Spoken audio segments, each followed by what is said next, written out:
Hi friends and followers, ఎలా ఉన్నారు? మనమంతా సంతోషంగా ఆరోగ్యంగా ఉండాలని, ఆ కోదండరాముడి చల్లని చూపు మనపై ఉండాలని, మనం చేసే ప్రతి పనిలోనూ ఆ సాయినాథుడి కరుణా కటాక్షాలు మనకు తోడుగా ఉండాలని, ఆ సమర్థ సద్గురుల అనుగ్రహం ఆశీస్సులు మనందరకు లభించాలని మీ అందరి తరపున నేను కూడా బాబా గారిని కోరుకుంటున్నాను. ఫ్రెండ్స్, మన ఛానల్ ఎవరైనా ఫస్ట్ టైం చూస్తుంటే సబ్స్క్రైబ్ చేసుకొని ఒక లైక్ చేయండి. దానివలన మన వీడియోస్ మరికొంతమంది సాయి బంధువులకు చేరుతాయి. మనం ఓర్పు సహనంతో ఉండగలిగితే బాబా గారిని మనం ఏది కోరుకున్నామో అది తప్పకుండా మనకు అనుగ్రహిస్తారు. ఆయన మనకు తండ్రి, గురువు, దైవం. ఆయన మనల్ని ఎప్పుడూ విడిచిపెట్టరు. మనమే బాధలో ఉండి మనం కోరుకున్నది నెరవేరలేదు కదా అనే బాధతో ఏదో అనుకుంటాం. బాబా గారు మాత్రం మనతోనే ఉంటారు. ఈరోజు బాబా గారు మనతో చెప్తున్నారు, తల్లి, నీకు చాలా సంతోషాన్ని కలిగించే ఒక మంచి మాటను చెప్పబోతున్నాను. నా మాటలను ఈరోజు ఆనందంగా ఆలకించు తల్లి. ఎప్పటి నుంచో నువ్వు నేను చూపించే ఈ మార్గంలో, అంటే మంచి మార్గంలో ప్రయాణిస్తున్నావు. నాపై నమ్మకంతో నేను చూపించిన ఈ మార్గంలో నడుస్తున్న నీవు ఎన్నో ఎత్తుపల్లాలను కూడా చూశావు కదా. నీకు కలిగే ప్రతి కష్టాన్ని కూడా బిడ్డ నాతోనే చెప్పుకున్నావు. తల్లి, నీ కష్ట సమయాలలో నేను నీతో సంపూర్ణంగా ఉన్నాను. ఆ కష్టం నుండి బయటకు తెచ్చేది కూడా నేనే. నువ్వు చేసే అన్ని పనులలో నీకు తోడుగా నేనే ఉన్నాను. అలాగే నీకు కలిగే సంతోషాన్ని కూడా నాతోనే చెప్పుకున్నావు కదా. అయితే తల్లి, నువ్వు కలలో కూడా ఊహించని సంతోషం, ఆనందాన్ని పొందే విషయాన్ని ఒక చక్కని కథ రూపంలో నేను నీకు తెలియజేయబోతున్నాను. మనసు పెట్టి నేను చెప్పే ఈ మాటలను సంతోషంగా ఆలకించు తల్లి అని మన సాయి సద్గురువులు అయితే మనతో చెబుతున్నారు. బాబా గారు మనతో చెబుతున్న ఈ మాటలలోని పరమార్థాన్ని ఆ తండ్రి వాక్కుల ద్వారానే విని తెలుసుకుందాం. పూర్వం గిరిజాపురం అనే గ్రామంలో కాశీనాథుడు అనే ఒక గొప్ప పండితుడు ఉండేవాడు. అతను ఎన్నోసార్లు రాజ ఆస్థానంలో ఒక చిన్న ఉద్యోగమైనా పొందాలని, ఆ ఉద్యోగంతో తన కుటుంబం ఎంతో సంతోషంగా ఉండాలని ప్రయత్నం చేస్తాడు. కానీ కాశీనాథుడికి ఎప్పుడూ కూడా అటువంటి అవకాశం రాదు. అతను ఎన్నోసార్లు శక్తిసేన మహారాజును కలిసేందుకు మిథులా నగరం వరకు వెళ్ళి కూడా అక్కడ ఉన్న వాళ్లతో మహారాజును కలిసి తనకు కలిగిన ప్రతిభను చూపే అవకాశం లేక వెనుతిరిగి వచ్చేస్తాడు. అయితే కాశీనాథుడికి ఆ చుట్టుపక్కల గ్రామాలలో మంచి పేరు ఉంటుంది. దేవాలయ ఉత్సవాలు జరిగినప్పుడు కానీ, ధనికుల ఇళ్లల్లో వాళ్ళ పిల్లల వివాహాలు జరిగినప్పుడు కానీ కాశీనాథుడిని పిలిపించి అతని చేత పద్యాలను, కవిత్వాలను చెప్పించుకొని అతనికి కొంత ధనాన్ని ఇచ్చి పంపుతుంటారు. దానివలన కాశీనాథుడి కుటుంబం గడిచేందుకు అతనికి అంత పెద్ద ఇబ్బందులు అనేవి ఉండవు.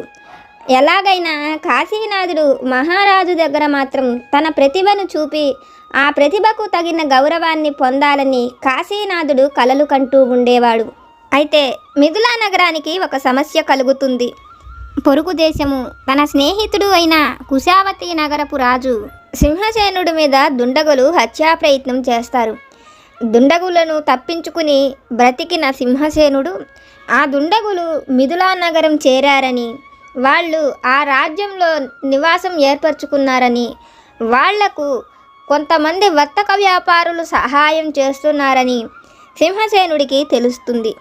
అది తెలిసిన సింహసేనుడు మిథులా నగరం నుంచి తన రాజ్యానికి వచ్చిన వర్తక వ్యాపారస్తులు అందరినీ కూడా ఆ రాజ్యంలో బంధించి మిథులా నగరంలో ఉన్న దుండగులను తనకు అప్పగిస్తేనే ఆ వర్తకులను విడిచిపెడతానని మిథులా నగరానికి తన దూతల ద్వారా ఆ వార్తను పంపిస్తాడు.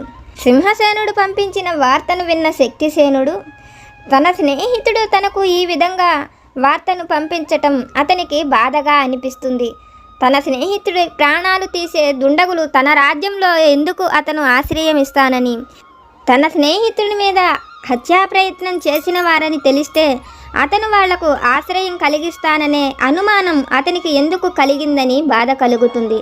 అయితే సింహసేనుడు పంపిన ఉత్తరం చదివిన శక్తిసేనుడికి అక్కడ కొంతమంది వ్యాపారస్తులు చిక్కుకుపోయారని, వాళ్ళు ఎవరైనా నిజంగానే ఇట్లా దొంగలకు సహాయం చేస్తున్నారా, వాళ్ళు మన నగరంలో ఉండి ఉండొచ్చా, నిజంగా అలా జరగకపోతే సింహసేనుడు తనకు ఆ లేఖను ఎందుకు పంపిస్తాడు? సింహసేనుడు చాలా తెలివైనవాడు, తన చిన్ననాటి స్నేహితుడు కదా, తనకు ఆ విధమైన లేఖ పంపాడంటే ఈ లేఖలో ఎంతో కొంత నిజమనేది లేకుండా ఉండి ఉండదని, అందువలన ఆ దేశంలో వ్యాపారస్తుల అందరి మీద నిఘా పెట్టి ఉంచమని కొంతమంది గూఢాచారులను ఏర్పాటు చేస్తాడు. ఆ దొంగల స్థావరాలను తెలుసుకొని ఎలాగైనా వాళ్లను సింహసేనుడికి అప్పగించాలని అనుకుంటాడు శక్తిసేనుడు. కొన్నాళ్ల పాటు వాళ్లకు అనుమానం కలిగిన వ్యాపారస్తులు అందరినీ కూడా తీసుకువెళ్ళి చెరసాలలో పడేస్తుంటారు. ఇది అంతా తెలిసిన వర్తక వ్యాపారులు వాళ్ళు జాగ్రత్తగా ఉండడమే కాకుండా తమ ఇళ్లకు ఎవరూ రాకోకుండా చూసుకుంటూ ఉంటారు. అయితే మిథిలా నగరంలో ఒక పెద్ద ధనిక కుటుంబానికి చెందిన వర్తక వ్యాపారి తన కుమార్తెకు వివాహం చేయాలని నిశ్చయించుకుంటాడు. ఆ వివాహం కోసం పేరు పొందిన పురోహితులను, కవులను, పండితులను పిలిపిస్తాడు. అలా ఆ వివాహానికి గిరిజాపురం నుంచి కాశీనాథుడు, ఒక గొప్ప పురోహితుడు కూడా ఆ వివాహానికి వస్తారు. ఈ విషయాలు తెలిసిన మహారాజు ఆ వివాహానికి ఎవరెవరు వస్తున్నారో వాళ్లల్లో ఈ దొంగల ముఠాకు సంబంధించిన వారు ఎవరైనా ఉన్నారో లేదో తెలుసుకోమని తన గూఢాచారులను ఆ వివాహానికి పంపిస్తాడు. మహారాజు చెప్పినట్లే వాళ్ళు కూడా మారువేషాలలో ఆ వివాహానికి వెళ్ళి అక్కడకు వచ్చే వాళ్ళందరినీ కూడా పరిశీలిస్తూ ఉంటారు. ఆ ధనికుడితో పాటు మరొక వ్యాపారస్తుడు కూడా అతనికి స్నేహితుడిగా ఉంటాడు. ఈ ధనికుడు తన కూతురు వివాహం కోసం ఏర్పాటు చేసిన విడిది ఇల్లు చాలక అతను తన స్నేహితుడితో, నువ్వు నాకు ఒక చిన్న సహాయం చేసి పెట్టాలి, ఇక్కడకు వచ్చే వాళ్లకు ఈ విడిది ఇల్లు చాలటం లేదు, అందుకని గిరిజాపురం నుంచి వచ్చిన ఈ పురోహితుణ్ణి, అతనితో పాటు ఉన్న ఈ కవిని, కొంతమందిని నీ ఇంట ఉంచుకోమని వాళ్లను అతని ఇంటికి పంపిస్తాడు. గిరిజాపురం నుంచి వచ్చిన వాళ్లను అతను తనతో పాటు తీసుకువెళ్ళి ఆ రాత్రి వాళ్లకు ఆతిథ్యాన్ని ఇస్తూ తన ఇంట ఉండేందుకు వసతులను ఏర్పాటు చేస్తాడు. కాశీనాథుడితో పాటు వచ్చిన బ్రాహ్మణుడు వాళ్ళు పడుకునే గదిలో తన పై చొక్కాను తీసి అక్కడ ఉండే కొక్కానుకు ఏలాడతీస్తుంటాడు. ఆ సమయంలో అతను కాలు జారి ముందుకు పడబోతూ కొక్కానికి తగిలించిన తన చొక్కాను గట్టిగా పట్టుకుంటాడు. దాంతో చొక్కా కిందకు గుంజుకొని కొక్కానికి తగిలించి ఉన్న దగ్గర చినిగిపోతుంది. అది చూసి నవ్వుతున్న కాశీనాథుడు తన కవిత్వంతో చతురుగా నవ్విస్తూ, ప్రాణం లేకపోయినా ప్రాణం ఉన్న జీవిలాగా తాను దేనికి పనికి రాకుండా అయిపోయిందని తన చొక్కాను చూస్తూ నవ్వుతుంటాడు. అది చూస్తున్న బ్రాహ్మణుడు కాశీనాథుడితో, నువ్వు కవిత్వం చెప్పేందుకు ఇది సమయం కాదు, నా చొక్కా చినిగిపోయింది, నేను దీన్ని కుట్టుకునేందుకు నాకు ఒక సూది దారం కావాలని అవి ఈ ఇంటి వారిని అడిగి తీసుకోమని చెప్తాడు. అయితే వాళ్లను తీసుకువచ్చిన ధనికుడు కనపడడు. అతని కూతురు అరుణ మాత్రం అటువైపు వెళుతూ కనపడుతుంది. ఆమెను చూసి దగ్గరకు పిలిచిన కాశీనాథుడు ఆమె పేరేమిటని అడుగుతాడు. అందుకు ఆమె తన పేరు అరుణని చెప్తుంది. ఆ మాటలకు కాశీనాథుడు తనకు ఒక ఉపకారం చేసి పెట్టమని, తనకు కొన్ని వస్తువులు కావాలని అడుగుతాడు. అవి ఏమిటని అడిగినప్పుడు, ఒక్క కన్నే ఉండి ప్రపంచాన్ని చూడలేదని, దానితో పాటు పున్నమి చంద్రుడి వలె గుండ్రంగా ఉంటుందని, దాని నుంచి తీసే కొద్దీ కిరణాలు వస్తూనే ఉంటాయని, అవి రెండూ తనకు కావాలని అడుగుతాడు. ఆ మాటలు వింటూ అరుణ ఆశ్చర్యంగా చూస్తుంటుంది.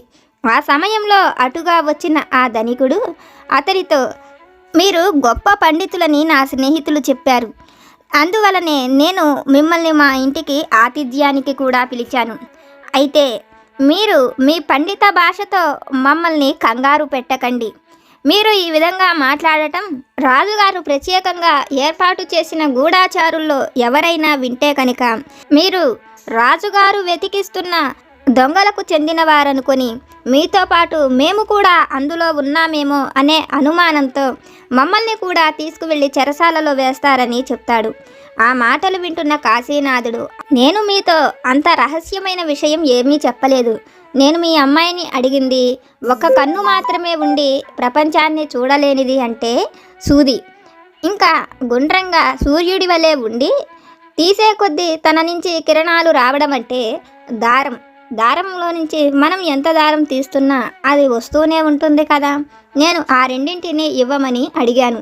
అలాగే మిమ్మల్ని మహారాజు ఎందుకు ఈ విధంగా ఇబ్బంది పెడుతున్నాడని కాశీనాథుడు అడిగినప్పుడు ఆ ధనికుడు కాశీనాథుడితో, ఈ దేశం నుంచి కుశావతి నగరానికి ఎంతోమంది వర్తక వ్యాపారాల కోసం వెళుతున్నారు.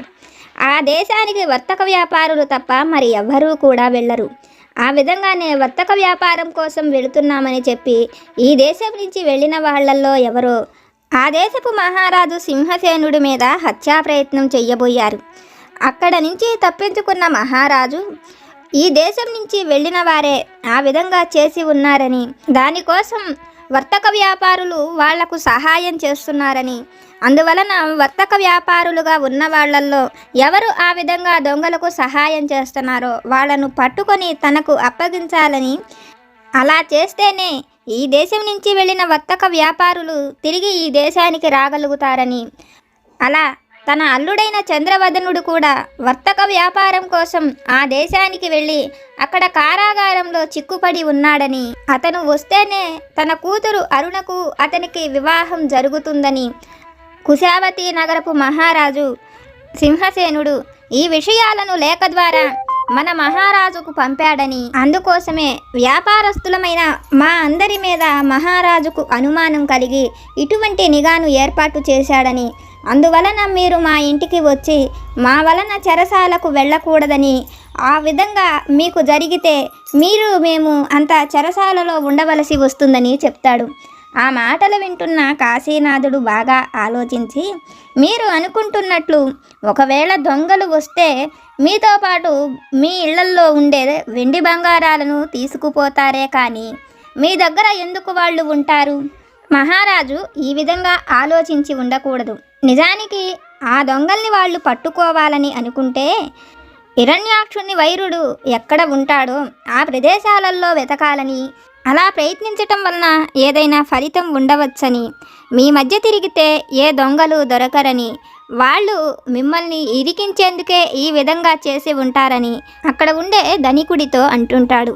ఆ మాటలు ఎక్కడెక్కడి నుంచో ఆ ధనికుడి ఇంటికి పెండ్లికి వచ్చిన అతిథుల రూపంలో అక్కడ ఉన్న రాజుగారి గూఢాచారులు ఆ మాట విని ఈ కవి చెప్పిన మాటల్లోని గూఢార్థం ఏమిటో మహారాజు దగ్గరకు వెళ్ళి తెలుసుకోవాలని వాళ్ళు ఆ మరుసటి రోజు మహారాజు దగ్గరకు వెళ్ళి ఆ పండితుడు చెప్పిన విషయాలను మహారాజుతో చెప్తాడు.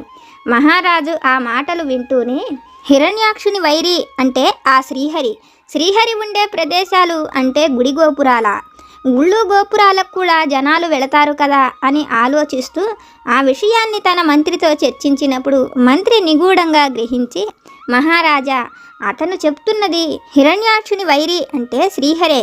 ఆ శ్రీహరి వచ్చిన రూపము నరసింహ అవతారము. అంటే మానవులను వేరు చేస్తే అందులో ఉండేది సింహము. సింహాలు ఉండేది అడవులలో కదా. ఒకప్పుడు మనుషులు కూడా అడవుల్లోని గుహల్లోనే కదా ఉన్నది.